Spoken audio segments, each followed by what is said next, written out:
Hello, good morning student. ધોરણ 8 આજે આપણે કવિતા 6 તૂફાનો કી ઓર. આ કવિતાના કવિ છે શિવમંગલસિંહ સુમન.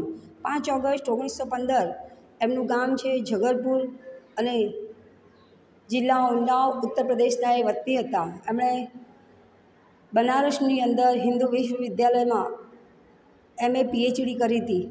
અનેક અધ્યયન સંસ્થાઓ, વિશ્વવિદ્યાલયો તથા હિન્દી સંસ્થાનમાં ઊંચા પદ ઉપર કાર્ય કર્યા પછી એમણે અનેક દેશોની યાત્રા પણ કરી હતી.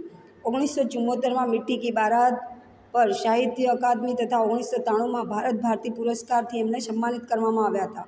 1974માં ભારત સરકાર દ્વારા પદ્મશ્રીથી એમને સન્માનિત કરવામાં આવ્યા હતા.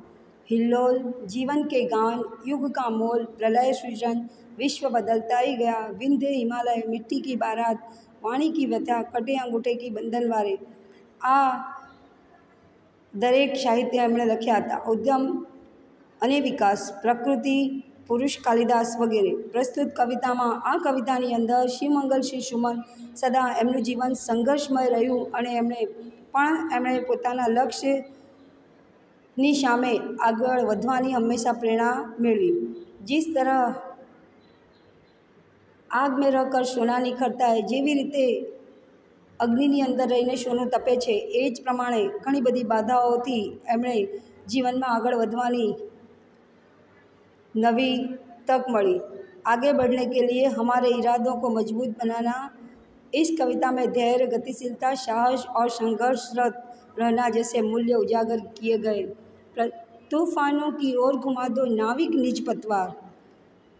કવિ અહીંયા કહે છે કે આ કવિતા દ્વારા કવિ એ સમજાવવા માંગે છે કે તૂફાનોની બાજુ, જે બાજુ તૂફાન સમુદ્રની અંદર આવી રહ્યું છે, એ નાવિક તું મારી નાવડી એ તૂફાનની સામે તારી પતવારથી એ બાજુ નાવડી લઈ ચાલ.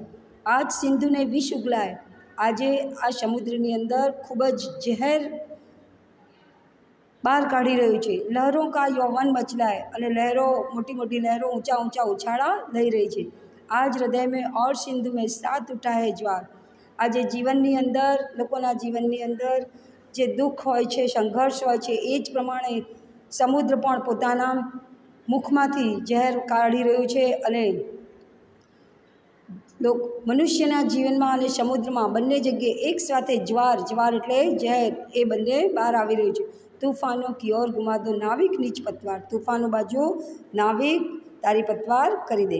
लहरों के स्वर में कुछ बोलो, इस अंगड़ में साहस तोलो.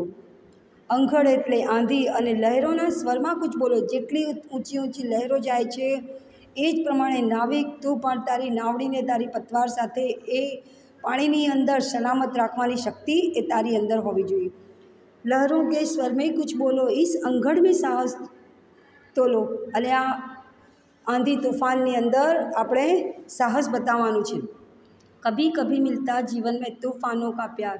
અને ક્યારેક ક્યારેક કોક વખત જ આપણને આ તૂફાનોથી લડવાનો, સામનો કરવાનો, આપણને જીવનમાં ક્યારેક જ પ્યાર મળે છે.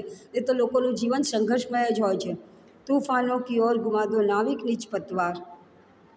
યહ અસીમ નિજ સીમા જાને. આ અસીમ એટલે જેની કોઈ સીમા નથી, એ સીમા અસીમ દૂર દૂર સુધીની છે. ય અસીમ નિજ સીમા જાને, સાગર ભી તો ય પહચાને. સાગરને પણ એ ખબર પડવી જોઈએ કે આ અસીમ સીમા, જેની કોઈ સીમા નથી, જ્યાં સુધી આપણી નજર જાય છે ત્યાં સુધી તમે જુઓ તો એ સાગરનો જે છેડો છે એ આપણને દેખાતો નથી, જમીનની સીમા પણ દેખાતી નથી, જેની કોઈ સીમા નથી, અને અસીમ કહેવામાં આવે છે. સાગર ભી તો ય પહચાને, સાગરને પણ આ ખબર પડે. મિટ્ટી કે પુતલે માનવને કભી ન માની હાર. મનુષ્ય એ કુદરતે બનાવેલું એક માટીનું પૂતળું છે. કેમ એને માટીનું પૂતળું કહેવામાં આવ્યું છે વિદ્યાર્થી મિત્રો? તો એટલા માટે, કારણ કે આપણે જો મનુષ્ય જે દિવસે આપણે જ્યાં સુધી આ પૃથ્વી પર હરીએ છીએ, ફરીએ છીએ, બોલીએ છીએ, ચાલીએ છીએ, જ્યાં સુધી આપણી શ્વાસો ચાલે છે ત્યાં સુધી આપણું જીવન છે. જે દિવસે આપણે મૃત્યુ પામીએ છીએ, આપણને સ્મશાનમાં લઈ જઈને બાળી મૂકવામાં આવે છે અને આપણે એક માટીનો ઢગલો થઈ જઈએ છીએ. એટલા માટે મનુષ્યની સરખામણી માટીના પૂતળા જોડે કરવામાં આવી છે. મિટ્ટી કે પુતલે માનવને કભી ન માની હાર. અને એ કોઈ દિવસ જીવતે જીવત હાર માનતો નથી. ગમે તેટલા એના જીવનમાં તૂફાન આવે કે સમુદ્ર સાગરની અંદર તૂફાન આવે, બધા તૂફાનોની સામે લડવાની ક્ષમતા કોની અંદર છે? તો માણસની અંદર. तूफानों की ओर घुमा दो नाविक निज पतवार, सागर की अपनी क्षमता है पर माझी भी कब थकता है. સાગરની પોતાની એક ક્ષમતા છે. સમુદ્રની અંદર તોફાન આવે તો કેટલા દિવસ સુધી? 1 દિવસ, 2 દિવસ, 4 દિવસ, અઠવાડિયું, એનાથી વધારે તોફાન આવે નહીં. બહુ તો 15 દિવસ. વર્ષો વર્ષ સાગરની અંદર તોફાન આવે નહીં. સાગર કી અપની ક્ષમતા હે પર माझी भी कब थकता है. પણ माझी એટલે કે જે નાવ ચલાવનારો છે એ પણ થાકતો નથી. जब तक सांसों में स्पंदन है उसका हाथ नहीं रुकता है. જ્યાં સુધી એમની સાંસો ચાલશે એ माझी કોઈ દિવસ તોફાનની સામેથી, લહેરોની સામેથી લડવાનું બંધ કરશે નહીં અને એનો હાથ નહીં રોકે. એ લહેરોની સામે, તૂફાનની સામે સમુદ્રની અંદર પતવારથી પોતાની નાવડી ચલાવતો રહેશે અને એને સાચવવાનું ધ્યાન રાખશે.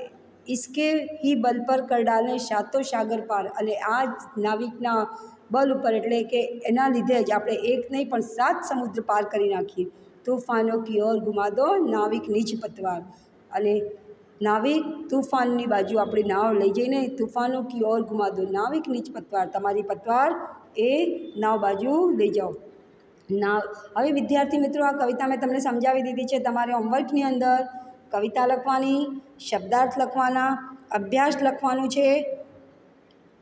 અભ્યાસની અંદર તમારે પહેલો, બીજો, ત્રીજો, ચોથો બધા જ પ્રશ્નો લખવાના છે. અને આ સાથે સ્વાધ્યાય, અભ્યાસ અને શબ્દાર્થ આટલું તમારું લેસન છે. અને આ આપણું આ જે કવિતા પૂરી થાય છે.